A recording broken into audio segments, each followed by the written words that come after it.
নবী, চলো আমরা ওই যে নবী বসে আছেন তার কাছে যাই। কথা বুঝতে পেরেছেন? আরেকজন ছিল দুষ্ট। ইহুদিরা এই জগতের সবচেয়ে দুষ্ট মানুষ, ঠিক কিনা জোরে বলুন? সারা বাংলার ইতিহাসে, পৃথিবীর ইতিহাসে 7.5 কোটি মানুষের মধ্যে, 750 কোটি মানুষের মধ্যে ইহুদিদের সংখ্যা হচ্ছে মাত্র 57 লক্ষ। জোরে বলুন, কত লক্ষ? 57 লক্ষ।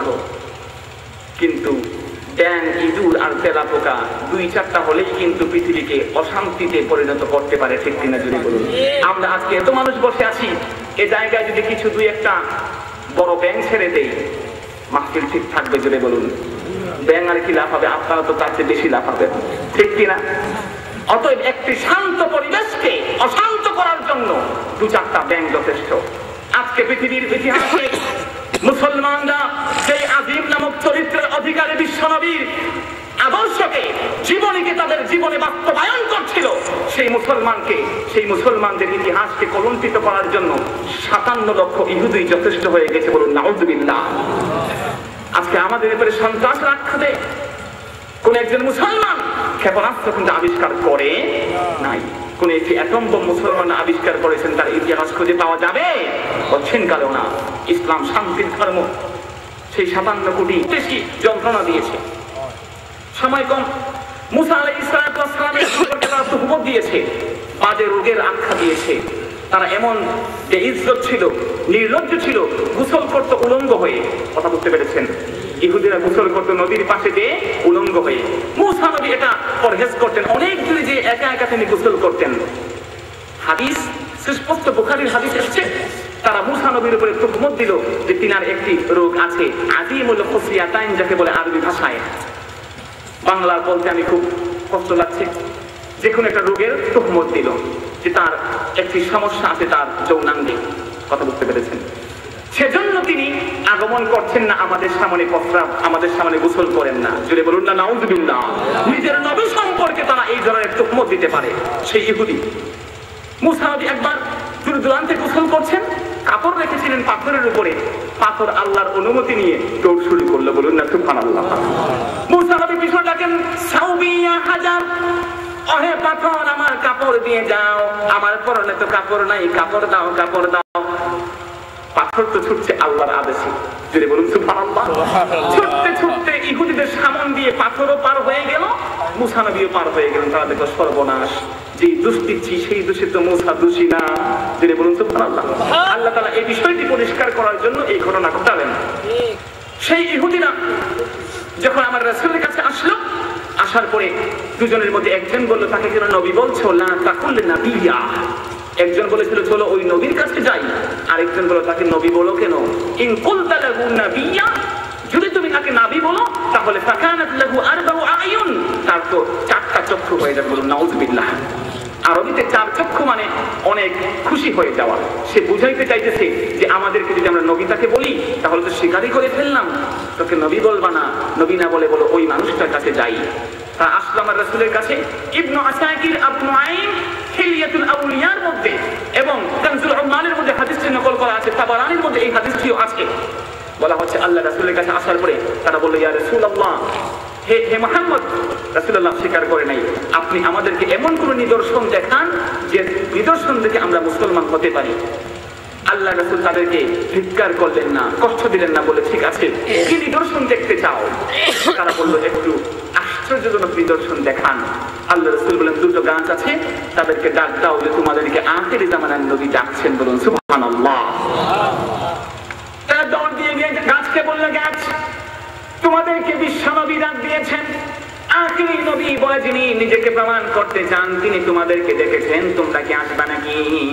ভাইরা আমার, হাদিসে পাক প্রমাণ করে দিয়েছে ওই গাছগুলা বিশ্বনবীর ডাক শুনে তাদের জ্বর শুদ্ধ এসে বিশ্বনবীকে সম্মানার্থে তাজিমে কদমবুসি করলো। বলুন সুবহানাল্লাহ। এখানে কদমবুসি করেছে কিনা সাহাবায়ে কেরাম বলেছেন তাকে সিজদা করেছে। কথা বুঝতে পেরেছেন? যেহেতু গাছের জন্য কদমবুসি এটা করা না জায়েজ, কদমবুসি না সিজদা করা না জায়েজ না। উট আল্লাহর রাসূলকে সিজদা করেছে। বলুন না সুবহানাল্লাহ। হরিণী আমার রাসূলকে সিজদা করেছে তাজিমের জন্য। কিন্তু একজন মানুষ কিন্তু অপর মানুষকে সিজদা করতে পারবে না। আল্লাহর রাসূলকে সে দুজন মানুষ বলল, ইয়া রাসূলুল্লাহ ইকফি লানা, যথেষ্ট হয়ে গেছে, বুঝতে পেরেছে আপনি আল্লাহর রাসূল, আমাদেরকে মুসলমান বানাই নিন আর আপনাকে সিজদা করার অনুমতি দিন। সুবহানাল্লাহ। আল্লাহর নবীজি বললেন যে না, কোন মানুষকে সিজদা করতে পারে, সিজদা করা নাজায়েজ, হারাম। একজন মানুষ অপর মানুষকে কখনো সিজদা করতে পারবে? তার মানে কি কদমবুসি করা হারাম? জোরে বলুন, কদমবুসি করা কখনো হারাম হতে পারে? কিন্তু আমাদের দেশে খুব দুঃখ হয়, আজকে আমরা মুরব্বীদের কদমবুসি করি, আমাদের পীর মাসাইকে কদমবুসি করি, মা বাবাকে কদমবুসি করি, তারা বলেন কদমবুসি করা হারাম, বিদআত, শিরক বলে বলুন নাউযুবিল্লাহ। ভাইরা আমার খুব সময় কম, আমি অধম খুব কম সময় পেয়েছি, যদিও একটু কথা বলার জন্য বলা হচ্ছে, চেষ্টা করব অল্প সময় শেষ করার। তো কদমবুসি সম্পর্কে তারা বলে থাকেন কদমবুসি করলে সিজদা হয়, যেহেতু মাথা নিচু করছেন তাতে সিজদা হয়, বলুন নাউযুবিল্লাহ। সহিহ আল বুখারী প্রমাণ করছে আশ-সিজদাতু আলা সাবআতি আ'দা, সিজদা হতে হলে 7টি অঙ্গ মাটিতে রাখতে হবে, বলুন সুবহানাল্লাহ। 7টি অঙ্গের উপরে সিজদা হতে হবে, 2 হাত 2টি অঙ্গ, 2 পায়ের আঁটু 2টা অঙ্গ, 2 পায়ের টো, পায়ের অগ্রভাগ 2টা অঙ্গ, এই হলো 6টা। আরেকটা হলো কপাল আপনার মাটিতে লাগতে হবে, তা না হলে সিজদা হবে। আমরা যখন কদমবুসি করি আমাদের পীর মুর্শিদের, কখনো কি আমাদের মাথাটা কি মাটিতে লাগে? আপনারা কথা বলছেন না, মাটিতে কখনো লাগে? কদমবুসি আর সিজদাতে এক না, সেটি আমরা হাদিস দিয়ে প্রমাণ করব। আগে আমরা উসুল দিয়ে প্রমাণ করছি, হাদিস দিয়ে প্রমাণ করলে আর তো কোনো প্রশ্ন থাকবে না, ঠিক কিনা জুড়ে বলুন। ভাইরা আমার, আমিরুল ইহসান লিখে দিয়েছেন কদমবুসি কাকে বলে শুনে নাও। কদমবুসি হচ্ছে ওয়াদউল জাবহাতি আলাল আরদ, অবশ্যই তোমার কপালটি মাটিতে লাগতে হবে। মুফাসসিরিন কেরাম বলে দিয়েছেন মান নিয়ত, নিয়ত থাকতে হবে, বলুন সুবহানাল্লাহ। নিয়ত করে কদমবুসি করতে হবে, নিয়ত করে সিজদা করতে হবে, তা না সিজদা হবে না। আমরা যখন কদমবুসি করতে যাই আমাদের কি সিজদা করার নিয়ত থাকে? তাহলে আমরা বুঝতে পারলাম কদমবুসি আর সিজদা কখনো এক হতে পারে না। কদমবুসি আর সিজদা যে এক নয় তা এই হাদিস প্রমাণ করছে। তারা বলল ইয়া রাসূলুল্লাহ ইযিন লানা আন নাসজুদাক, আমাদেরকে অনুমতি দিন, আমরা আপনাকে সিজদা করব। নবীজি বললেন সিজদা করার অনুমতি নাই।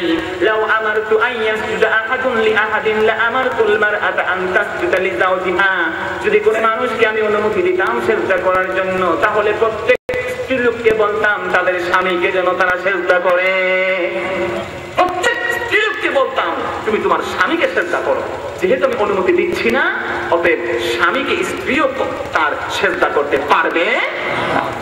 কিন্তু আদমকে ইবলিস সিজদা করে নাই, সকল ফেরেশতারা করেছিলেন। ইউসুফকে তার সকল ভাই করেছিলেন। আপনি প্রশ্ন করতে পারেন তাদেরকে সিজদা কেন করলেন? আমরা বলবো সেটি আমাদের নবীর পূর্ব যুগে জায়েজ ছিল। নবীর যুগ থেকে এক মানুষ আরেক মানুষকে তাজিম করতে, কিন্তু সেটা এটি রেস্ট্রিক্টেড হয়ে গেছে। এটা এই আয়াতটি, এই বিষয়টি মানসুখ হয়ে গেছে, এটি পরিত্যাজ্য হয়ে গেছে। কথা বুঝতে পেরেছেন? অতএব ইখতিলাফ পাঠানোর কোনো সুযোগ নাই। ভণ্ড পীররা মনে করে যে আমরা তো ইউসুফ আলাইহিস সালাতু ওয়াস সালামকে সিজদা করেছে তার ভাইয়েরা, আহাদা আশারা কাউকাবা, আমাদেরকে সিজদা করলে অসুবিধা কি? জোরে বলুন নাউযুবিল্লাহ। এদের কারণেই কিন্তু আজকে আমাদের হাক্কানি মানুষ যারা আমরা কদমবুসি করি তাদেরকে আজকে হিট করা হচ্ছে, বলুন নাউযুবিল্লাহ। আল্লাহর নবীকে বললেন ইয়া রাসূলুল্লাহ, আমরা দুজন ইহুদি মুসলমান হয়ে গেছি, আমাদেরকে সিজদা করার অনুমতি দিন। নবী বললেন সিজদা করা যাবে না। তারা বলল হুজুর গো সিজদা করতে দেন নাই, একটা অনুমতি দিন। আন্নুকাব্বিলা কাদামাকা, আমরা আপনার কদমে চুমু খাবো, সেই অনুমতি দিন, বলুন সুবহানাল্লাহ। নবীজি বললেন সিজদা করা যাবে না, তবে কদমবুসি করতে পারো, চিৎকার দিয়ে বলুন সুবহানাল্লাহ। এই কদমবুসি, মাকে কদমবুসি করবেন। যারা কদমবুসি মানেন না তাদেরই উস্তাদরা কদমবুসি সম্পর্কে হাদিস থেকে গেছেন, জুড়ে বলুন না সুবহানাল্লাহ। মুফতি শফি রাহমাতুল্লাহি আলাইহি জাওয়াহিরুল ফিকহের মধ্যে 10ম খণ্ডের 393 পৃষ্ঠার মধ্যে বলে দিয়েছেন, আল্লাহর রাসূল বলে দিয়েছেন মান কাব্বালা কাদামা উম্মিহি ফাকান্নামা কাব্বালা আতামাতাল জান্নাহ। এই বিশ্ব জগতের মধ্যে কোন মানুষ যদি তার মায়ের পায়ে চুমু খায়, ওই হালাকে সে মানুষটি মায়ের পায়ে চুমু খেল না, বরং আল্লাহর জান্নাতের চৌকাঠে চুমু খেয়েছে, বলুন সুবহানাল্লাহ। আবু দাউদ শরীফের মধ্যে 702 পৃষ্ঠার মধ্যে একটি আলাদা অধ্যায় লেখা আছে, চ্যাপ্টার লেখা আছে, বাবু কুবলাতিল ইয়াদি ওয়ার রিজল, হাত পা চুমু খাওয়ার অধ্যায়। 3টি হাদিস সেখানে লেখা আছে। প্রত্যেকটি হাদিসে বলা হচ্ছে সাহাবায়ে কেরাম বলছেন আমরা একে অপরের সাথে কম্পিটিশন করে বিশ্বনবীকে তার পায়ে চুমু খাওয়ার জন্য, কদমবুসি করার জন্য কম্পিটিশনে লেগে যেতাম, বলুন সুবহানাল্লাহ। এটা যদি হারাম হতো, বিদআত হতো, আমার নবীজি নিষেধ করতেন, ঠিক কিনা জুড়ে বলুন। আরেক সাহাবী খুব সংক্ষেপে বলছে, আরেক সাহাবী আল্লাহ রাসূলকে বলে, ইয়া রাসূলুল্লাহ, আমি মক্কায় বসে মান্নত করেছি, নজর করেছি, যদি আমার একটি কাজ সফল হয় তাহলে আমি আল্লাহর ঘরের চৌকাতে চুমু খাবো, আল্লাহর ঘরের দরজায় চুমু খাবো। কি করব? মক্কায় তো যেতে পারছি না, মক্কায় কাফেররা বাধা দিচ্ছে, আমরা কি করব? আল্লাহ রাসূল বললেন, তোমার কি মা জীবিত আছেন? তিনি বলে, ইয়া রাসূলুল্লাহ, মা জীবিত আছেন। নবীজি বলে দিলেন, সাহাবী আমার, তোমার মায়ের পায়ে চুমু খাও, ফাকাব্বিল কাদামা উম্মিক, তোমার মায়ের পায়ে চুমু খাও, আল্লাহর ঘরে চুমু খাওয়ার হক আদায় হয়ে যাবে। বলুন সুবহানাল্লাহ। আলী রাদিয়াল্লাহু আনহু ইবনে আব্বাস রাদিয়াল্লাহু আনহুর পায়ে চুমু খেতেন এবং বলতেন, ইয়া আম্মি ইরদি না, আমার ব্যাপারে আমি রাজি হয়ে যান। বলুন সুবহানাল্লাহ। ভাইরা আমার, বিশ্বনবী রাগ হন নাই, এত উঁচু মানের চরিত্রের অধিকারী আমার নবী, তিনি রাগ হন নাই। ইহুদিরা এত বেশি টাল বাহানা করেছে, বিশ্বনবী কখনো রাগ হয়ে যান নাই। বলুন সুবহানাল্লাহ। আরেকটি হাদিসে এসেছে, আল্লাহ রাসূলের কাছে একজন ইহুদি কিছু খাদ্য পেত, কিছু ঋণ তিনি নিয়েছিলেন, সে ঋণের গম আল্লাহ রাসূলের কাছে পাওনা ছিল। একবার জোহরের রক্তে এসে আল্লাহ রাসূলকে বলল, ইয়া মুহাম্মদ, আপনি আমার কাছে, আপনার কাছে আমি কিছু জিনিস পাই, 3 অসক সমপরিমাণ খাবার পাই, আপনি এটা আমাকে দিয়ে দিন, ঋণ পরিশোধ করুন। আল্লাহ রাসূল বলে, আমাকে কিছু সুযোগ দাও, এখনো তো দিন শেষ হয় নাই। সে বলল, অবশ্যই এখনই দিতে হবে। ওমর রাদিয়াল্লাহু আনহু পাশে থেকে খুব রাগ হচ্ছেন যে একজন ইহুদি আমার রাসূলকে আটকে রেখেছে, এখনই আপনি অনুমতি দিন, আমরা কল্লা ফেলে দেব। কথা বুঝতে পেরেছেন? নবীজি বললেন যে না, সে আমার কাছে কিছু জিনিস পায়, তার অধিকারটা অনেক অনেক বড়। বলুন সুবহানাল্লাহ। 1, 2, 3 অক্ত নয়, জোহর, আসর, মাগরিব, এশা, পরদিন ফজর পর্যন্ত বিশ্বনবীকে ওই ইহুদি এক জায়গায় বসিয়ে রেখেছে, বিশ্বনবী কোনো টু শব্দ করেন নাই। বলুন সুবহানাল্লাহ। ফজর রক্ত হয়ে গেছে, ইহুদি বলল, ইয়া রাসূলুল্লাহ, বুঝতে বাকি ছিল না, যতগুলো আমার কিতাব পড়েছি, আপনার গুণগান শুনেছি, গুণগান শুনে পেয়েছি আপনি শেষ নবী হবেন, আপনার এত গুণ থাকবে, একটি গুণ এখনো জানছিলাম না, যে আপনি ধৈর্যশীল হবেন। কোন পাওনাদার মানুষ যদি আপনার কাছে কিছু পায়, সেটা দেওয়ার জন্য আপনি অনেক বেশি দয়ালু হবেন। আজকে বুঝতে পারলাম, এই জগতের মধ্যে আমাদের কিতাবে যে নবীর নাম লেখা আছে, সেই নবী আপনি মুহাম্মাদুর রাসূলুল্লাহ। আমাকে আপনি মুসলমান বানিয়ে নিন। বলুন না সুবহানাল্লাহ। এই ছিলেন আমার নবী, তার চরিত্র ছিল আজিম নামক চরিত্র। আমরা তো আমাদের দেশে কোনো মানুষ জ্ঞান দরবার যদি কোনো কিছু পেয়েই থাকে, মোবাইল তো আছেই, ঢাকায় থাকলে বলে চিটাগাং, ঠিক কিনা জুড়ে বলুন। মোবাইল নামক যন্ত্র এসে মুসলমানদেরকে অনেক বেশি মিথ্যাবাদী বানাই দিয়েছে। বলুন নাউযুবিল্লাহ। মোবাইলে মিথ্যা বললে কি গুনাহ হবে না? জুড়ে বলুন, গুনাহ হবে না? ভাইরা আমার, অতএব আপনার আমার চরিত্রকে অবশ্যই ভালো করতে হবে। মিথ্যা বলা যাবে, মিথ্যাকে পরিহার করতে হবে। আল্লাহর ওলিরা আমাদের কিন্তু মিথ্যাকে পরিহার করতে বলেন, ঠিক কিনা জোরে বলুন। বড় পীর আব্দুল কাদের জিলানী রাহমাতুল্লাহি আলাইহি, তিনি ছোট্ট বয়স, সেই বয়সে আজকে এত সুন্দর মাহফিল হচ্ছে। আপনারা বেয়াদবি নেবেন না, আমি অনেকেরই সন্তানের চেয়েও ছোট, কিছু কথা না বললেই হয় না। সেটি হচ্ছে এই, এত সুন্দর মাহফিল আমরা আয়োজন করি, বাংলাদেশে প্রতি বছর অনেক মাহফিল হয়, কিন্তু মানুষ কিন্তু হেদায়েত হয় না, ঠিক কিনা? ৮৩,০০০ মাহফিল হয় বাংলাদেশের জমিনে প্রতিটি সিজনে। বক্তারা গাড়ি নিয়ে ঘুরতেই থাকেন আর মাহফিলি করতে থাকেন। ৮৩,০০০ বক্তৃতায় যদি ৮৩,০০০ মানুষ হেদায়েত হতো, বাংলাদেশে একটি চোর চেচর আর বদমাইশ খুঁজে পাওয়া যেত। বছরের পর বছর ৮৩,০০০ মাহফিল হচ্ছে। আপনারা এই মাহফিলে এসেছেন, আল্লাহর ওলির কাছে এসেছেন। আমি অনুরোধ করব, আপনাদের সন্তান হিসেবে, আপনাদের সিলেটের মানুষ হিসেবে বলছি, আপনারা মাহফিলে আসবেন যেন আল্লাহ তাআলা এই মাহফিলে এসে আমাদের হেদায়েত করেন, এই নিয়ত করে আসবেন। আল্লাহ তাআলা মানুষকে হেদায়েত করার জন্য একটি সেকেন্ড যথেষ্ট, ঠিক কিনা জোরে বলুন না। বড় পীর আব্দুল কাদের জিলানী যখন ছোট্ট বালক, তার মা তাকে আস্তিন সেলাই করে ৪০টি স্বর্ণ মুদ্রা দিয়ে বললেন, বাবা তুমি যখন পড়াশোনা করতে যাচ্ছ দূর দেশে, মায়ের একটি অনুরোধ রাখবা, কখনো মিথ্যা কথা বলবা না। যদি আজকে এই গোলাপ শাহ রহমতুল্লাহ রাহমাতুল্লাহ মাজারে এসে আমরা এই নিয়ত করতে পারি, জীবনে কোনোদিন মিথ্যা কথা বলবো না, যেহেতু আল কিযবু উম্মুল যুনুব, সমস্ত অপরাধের মূল হচ্ছে মিথ্যা। কথা বুঝতে পেরেছেন? মিথ্যা একটা বললে সেটাকে সাবেত করতে, তাকে দলিল দিতে আরো 10টা মিথ্যা বলা লাগে, ঠিক কিনা? একটা মিথ্যা বলা ফেললে সেই মিথ্যাকে দলিল দিতে হলে আরো 10টা মিথ্যা কথা বলে ঠিক করতে হয়, ঠিক কিনা জুড়ে বলুন না। আপনারা রাগ হচ্ছেন? রাগ হচ্ছেন আপনারা? ভাইরা আমার, বড় পীর আব্দুল কাদের জিলানী ছোট্ট বালক, যখন তিনি কাফেলার সাথে ওই স্বর্ণ মুদ্রা নিয়ে, লুকায়িত স্বর্ণ মুদ্রা নিয়ে বের হয়েছেন, ডাকাত দল তাদের ওই কাফেলাকে হামলা করলো। কাফেলাকে হামলা করে সবাই মালামাল নিয়ে নিয়েছে। একজন ডাকাত ভুলক্রমে তাকে জিজ্ঞেস করলো, ছোট্ট বালক, তোমার কাছে কিছু আছে? তিনি বলেন, হ্যাঁ, আমার কাছে এই আস্তিনে 40টি স্বর্ণ মুদ্রা আছে। চিল্লাই বলুন না সুবহানাল্লাহ। ডাকাত অবাক হয়ে গেছে, অবাক বিস্ময়ে সে বলল, কি ব্যাপার, তোমার কাছে কিছু থাকার তো কথা না, তুমি তো মিথ্যা বললেই পারতা, আসলে কি আছে কিনা? সর্দারকে ডেকে আনলো। সর্দার, ছোট্ট বালক বলছে তার কাছে নাকি 40টি স্বর্ণ মুদ্রা আছে, আসলে আছে কিনা দেখেন তো। বরফির আব্দুল কাদের জিলানী বললেন, ডাকাত সর্দার, আমার জীবন যদি চলে যায়, মা বলেছেন মিথ্যা কথা বলা যাবে, সেজন্য মিথ্যা কথা বলে নাই। সমস্ত ডাকাতের অন্তরকে আল্লাহ পরিবর্তন করে দিলেন। চোখ দিয়ে পানি বের হওয়া শুরু হলো। তারা বলতে থাকলো, কি অবস্থা আমাদের এই সন্তান ছোট্ট বালকটি, সে মায়ের কথা রাখতে যে মিথ্যা কথা পরিত্যাগ করেছে, আমরা সেই মায়ের চেয়ে অনেক অনেক অনেক গুণ দয়ালু যে আল্লাহ, তার কথা আমরা শুনছি না। যদি বলুন নাউযুবিল্লাহ। আল্লাহ কোরআনুল কারীমে বলেছেন, ওয়া ইন্নাকা লাআলা খুলুকিন আযীম। আমরা বুঝলাম বিশ্বনবীর চরিত্র হচ্ছে এত বিশাল সুমহান মর্যাদার তিনি অধিকারী। আল্লাহ সুবহানাহু ওয়া তাআলা সেই আযীম চরিত্র নামক নবীর, আযীম নামক চরিত্র ওয়ালা নবীর অনুসরণ আমাদের করার তৌফিক দিন। আমরা যেন আমাদের জীবনের প্রতিটি অঞ্চলে, প্রতিটি অংশে আমাদের নবীর চরিত্রকে বাস্তবায়ন করতে পারি। আমরা কেন জগতের সমস্ত ইহুদি নাসারা খ্রিস্টানরা আজকে বাধ্য হয়ে আমার নবীজির চরিত্রকে অনুসরণ করছে, বলুন সুবহানাল্লাহ। একটি উদাহরণ দিয়ে শেষ করবো ইনশাআল্লাহ। আল্লাহ রাসূলের চরিত্র হচ্ছে আযীম নামক চরিত্র। আমরা মুসলমানরা নবীজির চরিত্রকে অনুসরণ করি নবীর সুন্নত মানতে যে, যদি বলুন ঠিক কিনা।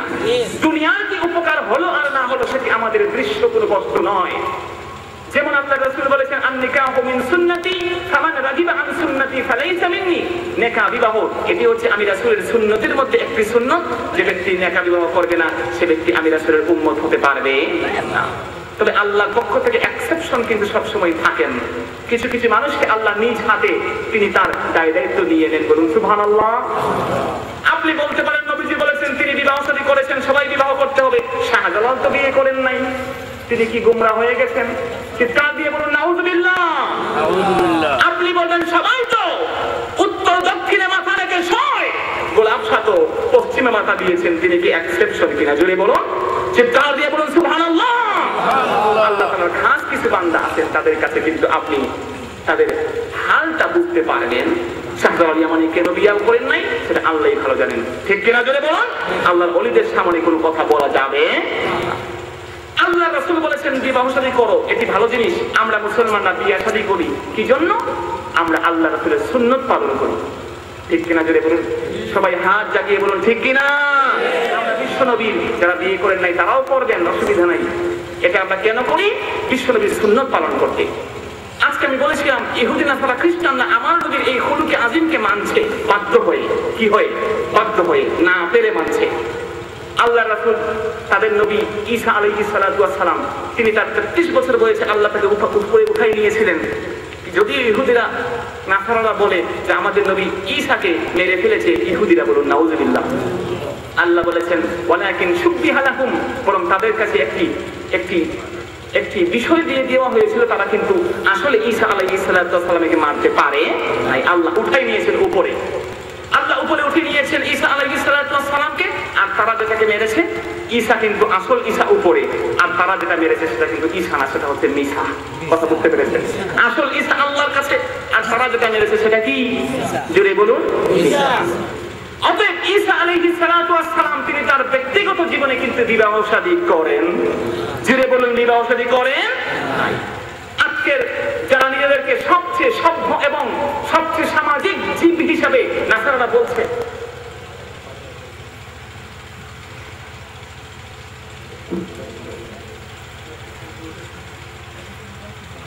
একটু আমরা আল্লাহ রাসূলের উপর দুরূদ পড়ি। আল্লাহুম্মা সাল্লি আলা সাইয়্যিদিনা মাওলানা মুহাম্মদ ওয়া আলা আলি সাইয়্যিদিনা মাওলানা মুহাম্মদ।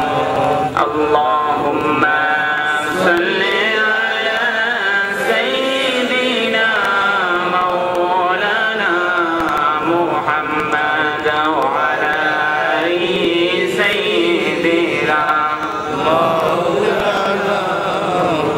শুধু আমরা বলছিলাম যদি আজকে ঈসা আলাইহিস সালাতু ওয়াস সালামের অনুসারী যারা দাবি করে যে আমরা ঈসা আলাইহিস সালাতু ওয়াস সালামের অনুসারী, যদিও তারা ঈসা নবীকে পুরোপুরি নবী মানে না, ঈসা নবীকে নবী না মানলেও তারা খ্রিস্টান থাকে।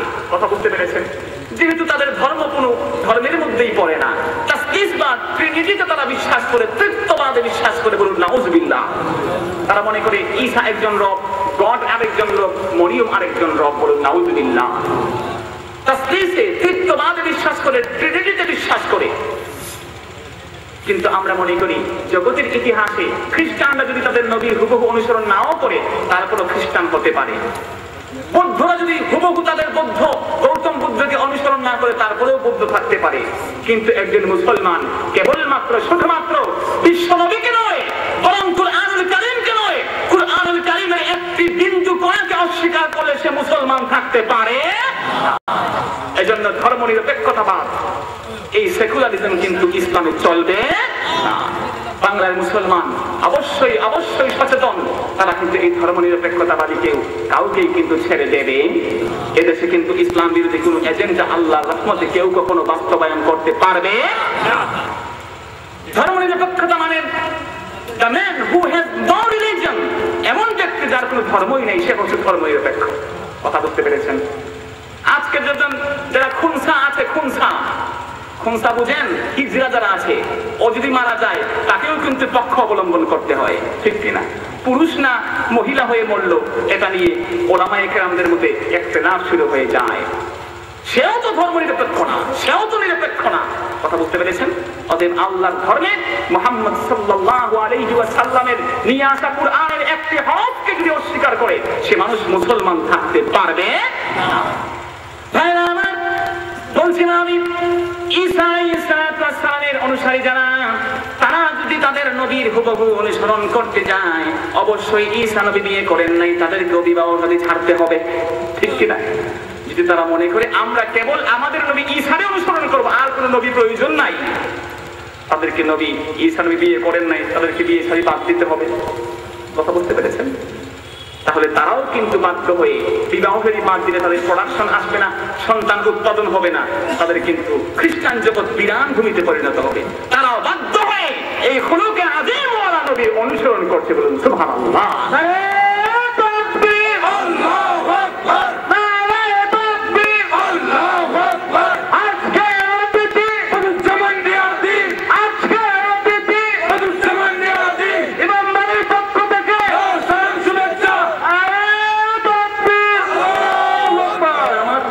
শেষ করে দিচ্ছি, আর 5 মিনিট, আরো 10 মিনিট। জন্মলগ্ন থেকে জেনেছি অজু করতে হলে আমার নবীজি শিক্ষা দিয়েছেন। আমাদের বাপ দাদা 14 গোষ্ঠী তার ঊর্ধ্বে সবাই ঘাড় মাসে করতেন, বলুন সুবহানাল্লাহ। আমরা তো নবীর অনুসরণ করি দুনিয়া পাওয়ার জন্য নয়, বরং আমরা নবীওয়ালা হতে চাই, ঠিক কিনা জোরে বলো? আমরা কেবল উজ্জ্বলতে চাই না, কুরবান চাই। আমরা আল্লাহর কাছে বেতন চাই না, বরং আল্লাহর নৈকট্য চাই। কথাটা মনে বুঝাইতে পারি নাই। উজরত মানে বেতন, স্যালারি। উজরত মানে কি? স্যালারি, বেতন। আর কুরবত মানে নৈকট্য। একজন সন্তান বিল্ডিং বানাইতে যায়, মিস্ত্রি কাজ করে, সন্ধ্যা হলে বলে টাকা দেন, দিন যে হয়ে গেছে এর রোজ দিয়ে দেন, আপনি টাকা দিয়ে দেন। সেই বিল্ডিং যদি আপনার সন্তান কাজ করে, সে কি হাত পাবে? কখনো না। সন্তান কাজটি করলো উজরতের জন্য না, স্যালারির জন্য না, বেতনের জন্য না, বরং বাবার কাছে যাওয়ার জন্য, ঠিক কিনা জুড়ে বলুন?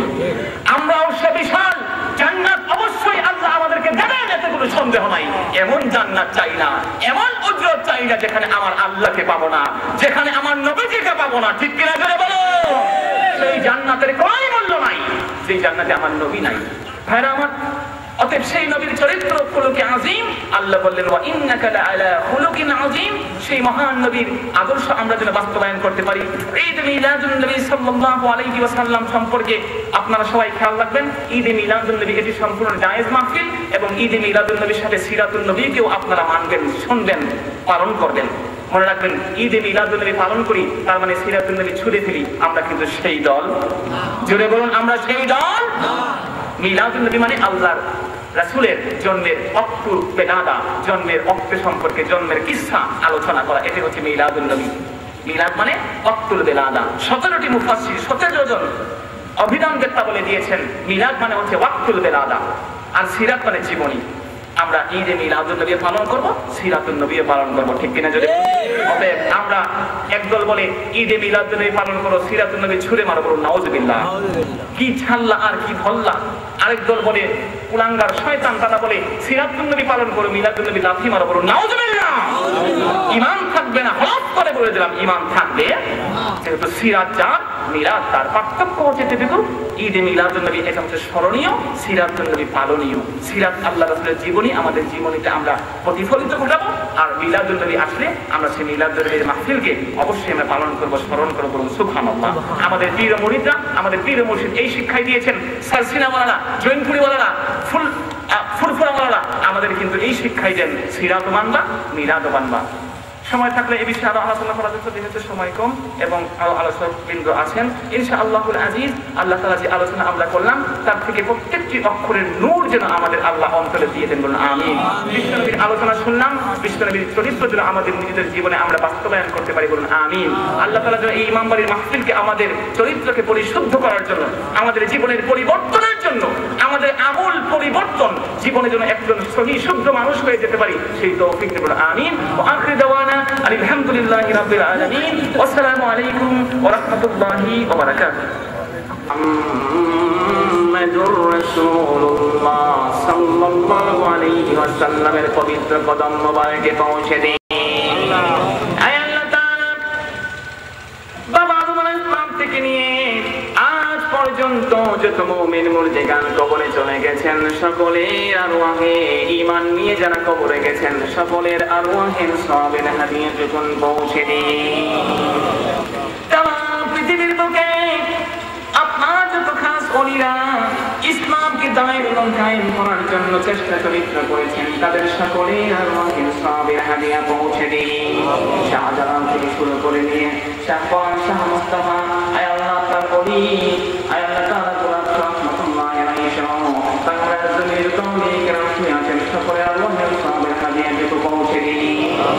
আয় আল্লাহ তাআলা, খাস করে ফরিয়াদ জানাচ্ছি আমাদের পীর মুর্শিদ আল্লাহ, বিপদে পড়ে অসহায় হয়ে যার কাছে ছুটে যেতাম, মাবুদ গো ফুলতলির ওই সোনার টুকরা জমিনে আমাদের ছেড়ে চলে গেছেন আল্লাহ।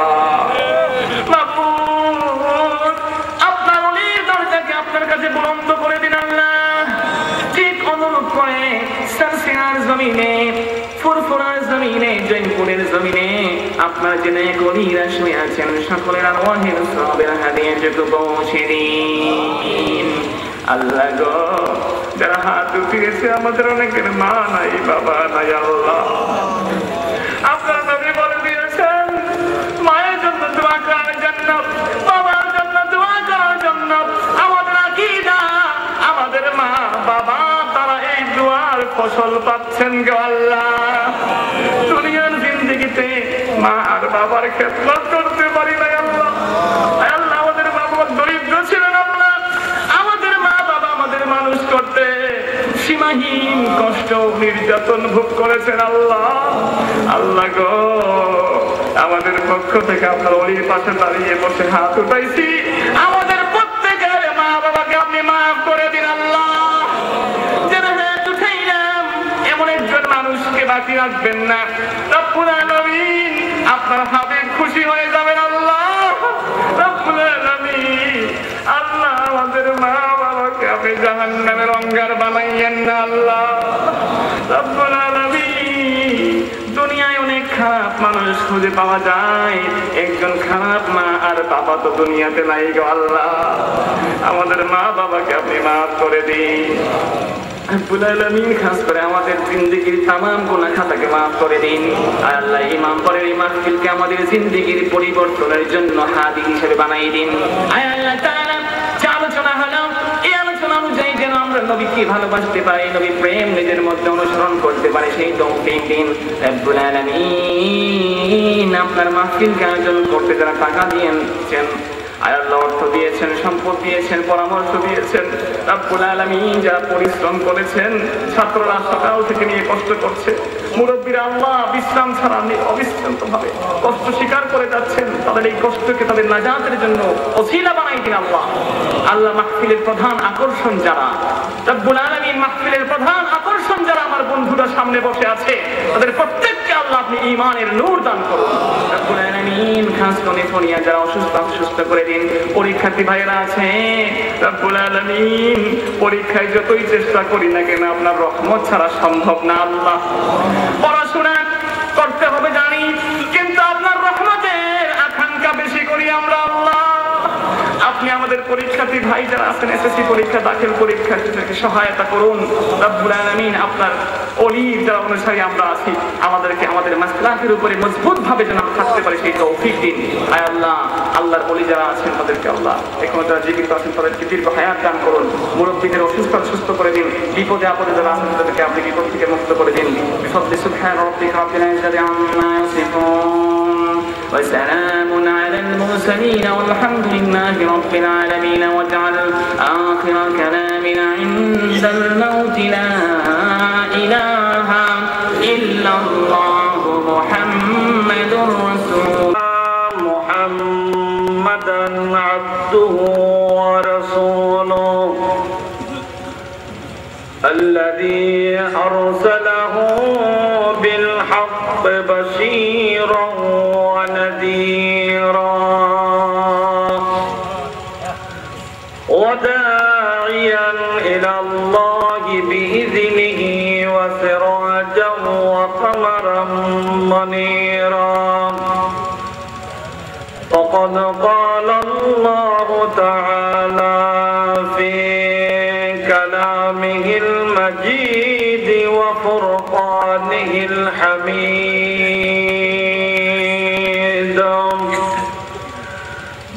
أعوذ بالله من الشيطان الرجيم.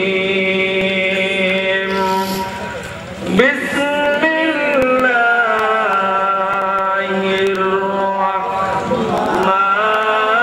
الرحمن الرحيم. إن الله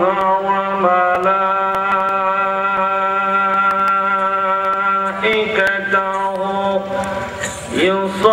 يصلون على النبي يا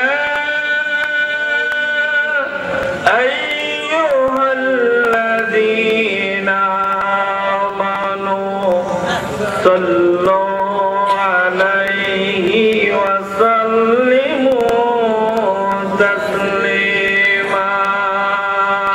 اللهم صل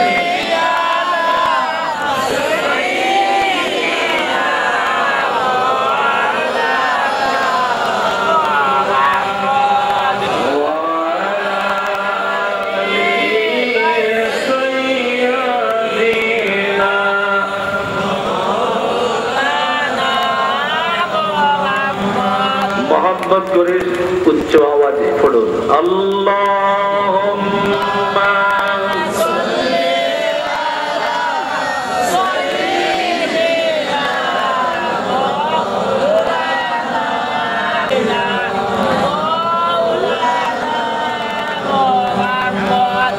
मदीना मदीना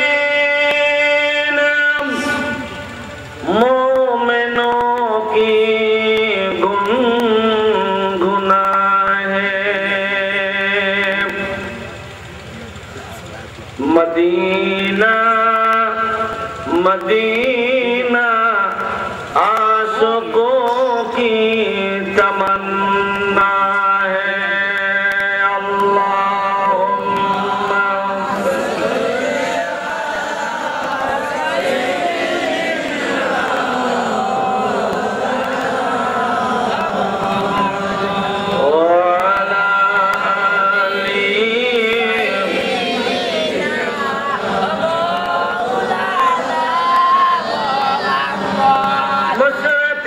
حب محمد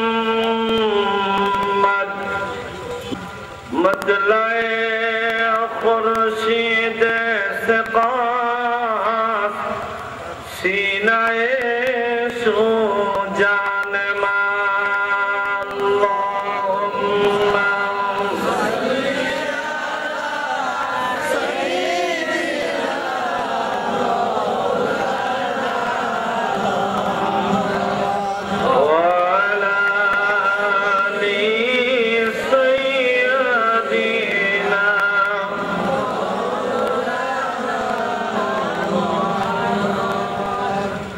আজকে হযরত গোলাপ শাহ রহমাতুল্লাহ আলাইহি ইমাম বাড়ি হাফিজিয়া সুন্নিয়া মাদ্রাসা কর্তৃক আয়োজিত বিশাল ইসার সওয়াব মাহফিলে জনাব সম্মানিত সভাপতি সাহেব, হযরত উলামায়ে কেরাম, মুরব্বিয়ানে আযম, সমবয়সী আমার ভাইয়েরা, পর্দানিশীন মা ও বোনেরা, আসসালামু আলাইকুম ওয়া রাহমাতুল্লাহি ওয়া বারাকাতুহু। আমাদের রব কে? আল্লাহ। রব শব্দ বুঝেন? রব মানে আল্লাহ, আরবি ভাষা। রব মানে আল্লাহ, আরবি ভাষা। আল্লাহ কি? আরবি ভাষা। আবার বাংলাতেও লেখা যায় ইয়া রব, ইয়া আল্লাহ, ঠিক না? রবের বেমানা শব্দ হলো আল্লাহ। রব পালনেওয়ালা, রব সৃষ্টি করনেওয়ালা, ঠিক না বেটি? আমাদের রব কে? সকলে মুখটা বলে বলেন, আমাদের রব কে? আল্লাহ। আল্লাহ রাব্বুল আলামিন আমাদেরকে আজকে একটি আল্লাহর ওলির সান্নিধ্যের বাগানে বসে ওয়াজ করার, শোনার তৌফিক দান করেছেন। যে মনিবের দরবারে মাথা নত করে শুকর গুজার হচ্ছি আলহামদুলিল্লাহ। পড়ুন আলহামদুলিল্লাহ। রব্বানা লাকাল হামদ হামদান কাসীরা ওয়া তাইয়্যিবা ওয়া যিকরা ওয়া শুকরা ওয়া জালালিকা ওয়া সুলতানি আযীমিকা ইয়া আল্লাহ। বাইজাবি শরীফের তৃতীয় খণ্ড। বাইজাবি শরীফের কত খণ্ড? তৃতীয় খণ্ডে আল্লাহ শব্দ উচ্চারণ করতে গিয়ে আমার নবীজিকে আল্লাহ বলে, এ আমার দোস্ত মুহাম্মদ, বলেন না সাল্লাল্লাহু, আমি আপনাকে সুসংবাদ দান করতেছি, কোন বান্দা বান্দি যদি আমাকে মহব্বত করে, ওয়াহিদুর রাজুলুন কুতুহুল উমরিহি, পুরাটা হায়াতের ভিতরে যদি কি মহব্বতে আমাকে যদি একবার বলে আল্লাহ, ওয়াতাআত্তানা ইয়াকুলু ইয়াগফিরুল্লাহ ওয়া ইয়াগফিরলি ওয়া যুনুবি ওয়া খাতাই ওয়া আমাদি ওয়ারযুকনি ওয়ালা তারিমি ওয়ালা তাকরিমি ইনশাআল্লাহ ইয়াগফিরুল্লাহু দুখুলুল জান্নাহ। আমি আল্লাহ তাকে মাফ করে দেব, আমি আল্লাহ তাকে সাফ করে দেব, আমি আল্লাহ তাকে পরিষ্কার করে দেব, আমি আল্লাহ তাকে আমার রহমতের আশ্রয় দান করব, এবং যদি মহব্বতের যাত্রা হয়ে যায় আমার বান্দাটা সোজা চলে যাবে জান্নাতে। সুবহানাল্লাহ বলো। আল্লাহ ডাকলে সওয়াব না গুনাহ? কি ভাই জোরে বলেন না? সওয়াব। বিপদে পড়লে কারা ডাকা? আল্লাহ। আল্লাহ। অসুখ বিসুখ হলে কারা ডাকা? আল্লাহ। এখন তো আল্লাহ ডাক নাই, মা গো গেছি, আব্বা আমি গেছি, ঠিক না বেটি? করো, মা আমি গেছি, আব্বা আমি মরছি। আল্লাহর নাম কয় না, কয় শুকর গুজার করে না। খাওয়া দাওয়া খাই এবার টক, খাওয়ার পরে কি বলে? টক খাওয়া হয়েছে। এটা সিলেটের দিকে নাই, ফ্যানের দিকে হতে বলছি। খাওয়া কেমন হয়েছে? এক নম্বর, ফার্স্ট ক্লাস। ফার্স্ট ক্লাস না আলহামদুলিল্লাহ? আলহামদুলিল্লাহ। এখন বন্ধু আলহামদুলিল্লাহ বলে ফার্স্ট ক্লাস, আল্লাহকে তুমি second class. God you like what? It is my God. সুবহানাল্লাহ। আমি বলো ইংলিশম্যান বলে যে আল্লাহ নামের ডাক্তারের ভিতরে যে মধু পেয়েছি, আল্লাহ নামের god, it is condition for your mind like it is eating my দিয়ে বড়ি শান্তি উপলব্ধি করতে পারি। পৃথিবীর কোন শান্তি আল্লাহ ডাকের কাছে নাই। আমার আওয়াজটা বুঝতে পারছেন তো আপনারা? আমাকে দেওয়া কথা 9টায়, 8:30, গেল 8:30, গেল 9টা, গেল 9:30, গেল 10টা, আইলাম 10:30। নসিব খারাপ আমার।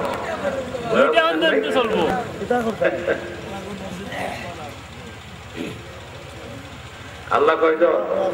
একজন। আল্লাহ কয়জন? একজন। হিন্দুরা বলে হরির পরে হরি, হরি দেখে তাই, হরিকে দেখিয়া হরি, হরি যে লুকায় ওটা আল্লাহ হইল। হিন্দু আল্লাহ কয়টা? হরিয়া। হিন্দুরা বলে হররাম ভগম ভগম